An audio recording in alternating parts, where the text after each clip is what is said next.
Hello, नमस्कार friends. मैं doctor Avanindra Awasthi. मैं एक जनरल सर्जन हूँ और आज हम लोग बात करेंगे एक बहुत ही कॉमन विषय के बारे में जो कि है फंक्शनल डिस्पेप्सिया।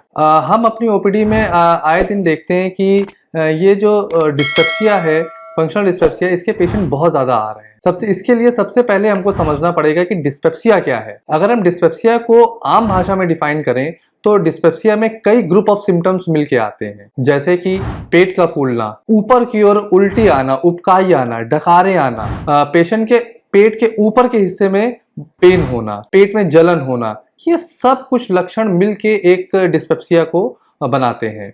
अब डिस्पेप्सिया के लिए जब पेशेंट हमारी ओपीडी में आते हैं तो कई पेशेंट्स हमारे पास सारी रिपोर्ट्स लेके आते हैं या हम उनकी रिपोर्ट्स कराते हैं इन लक्षणों के लिए। उन रिपोर्ट्स में हम लोग देखते हैं कि पेशेंट के अल्ट्रासाउंड्स, पेशेंट की blood test, even CT scan और कभी-कभी तो एंडोस्कोपी और कोलोनोस्कोपी, ये सारी चीजें नॉर्मल हैं। तो फिर पेशेंट भी बहुत आश्चर्यचकित हो जाता है कि डॉक्टर साहब मुझको दिक्कत बहुत हो रही है लेकिन रिपोर्ट सारी नॉर्मल आ रही हैं, तो ये दिक्कत मुझको है क्यों? तो अब यहाँ पे रोल आता है फंक्शनल डिस्पेप्सिया का, क्योंकि डिस्पेप्सिया दो तरह से होता है। एक पेशेंट को पैथोलॉजिकल या फिर कोई इरोजन या अल्सर या किसी बीमारी की वजह से ये प्रॉब्लम्स, ये लक्षण आ रहे हैं।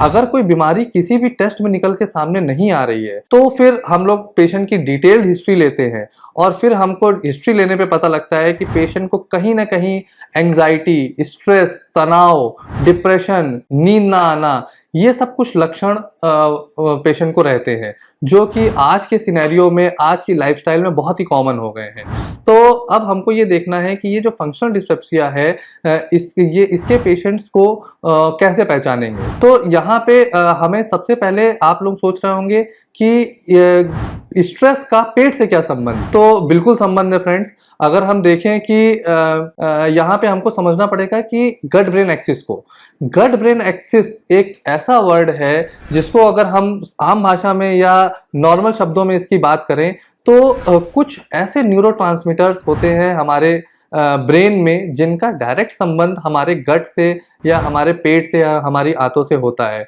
अगर हमारे ब्रेन में कुछ एबनॉर्मल केमिकल इम्बैलेंस जो कि स्ट्रेस से, एंजाइटी से, डिप्रेशन से होगा तो उसके सिम्टम्स हमारे उन न्यूरोट्रांसमीटर्स के थ्रू हमारे गट में, हमारी आंतों में, हमारे पेट में भी दिखाई देंगे। इसको गट ब्रेन एक्सिस कहते हैं। अगर इस गट ब्रेन एक्सिस में इम्बैलेंस क्रिएट होने लगता है तो ये पेशेंट को फंक्शनल डिस्पेप्सिया के सिम्टम्स आते हैं। तो चलिए आइए जानते हैं कि फंक्शनल डिस्पेप्सिया को हम लोग ठीक कैसे करेंगे, इसका ट्रीटमेंट क्या है। सबसे पहले हमको ये डायग्नोज करना पड़ेगा, पेशेंट की सारी ब्लड रिपोर्ट्स, अल्ट्रासाउंड या रिक्वायर्ड इन्वेस्टिगेशंस करा के कि उसको कोई पैथोलॉजिकल डिफॉर्मिटी या कुछ और दिक्कत ऐसी तो नहीं है। अगर वो नहीं है, उसको हमने रूल आउट कर लिया है, तो फिर हम पेशेंट की डिटेल हिस्ट्री लेके फंक्शनल डिस्पेप्सिया को रूल आउट करेंगे।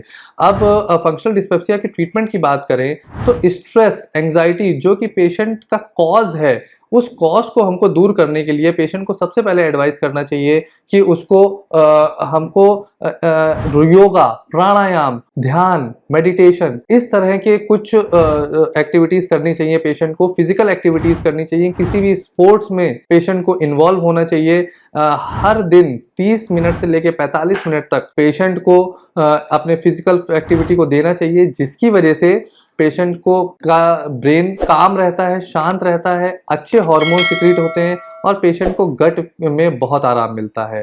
अब आगे अगर हम इसके फार्माकोलॉजिकल ड्रग्स की बात करें तो एक ग्रुप ऑफ ड्रग्स है जिसको हम लोग SSRI या SNRI भी कहते हैं, जिसका मतलब होता है सेलेक्टिव सेरोटोनिन रीअपटेक इनहिबिटर। इनका बहुत अच्छा रोल देखा गया है गट की एक्टिविटीज को ठीक करने में और पेशेंट के ब्रेन को शांत करने में। आगे ग्रुप ऑफ ड्रग्स की बात करें अगर हम तो कुछ प्रोकाइनेटिक एजेंट्स हैं, जैसे कि लीवोसल्फ्राइड, सिनिटाप्राइड, एकोशियामाइड, इस तरह के ड्रग्स पेशेंट की गट की मोटिलिटी को बढ़ाते हैं और पेशेंट को इन सिम्टम्स में, डिस्पेप्सिया के सिम्टम्स में बहुत रिलीफ देते हैं। लेकिन मैं आपसे फिर ये बोलना चाहूँगा कि इन ड्रग्स को अपने आप से ओवर द काउंटर ना लें, क्योंकि इन ड्रग्स का बहुत ही साइड इफेक्ट्स भी हो सकता है कई पेशेंट्स में। इसलिए अपने डॉक्टर को की सलाह से, अपने गैस्ट्रोएंटरोलॉजिस्ट की सलाह से ही इन ड्रग्स को लें।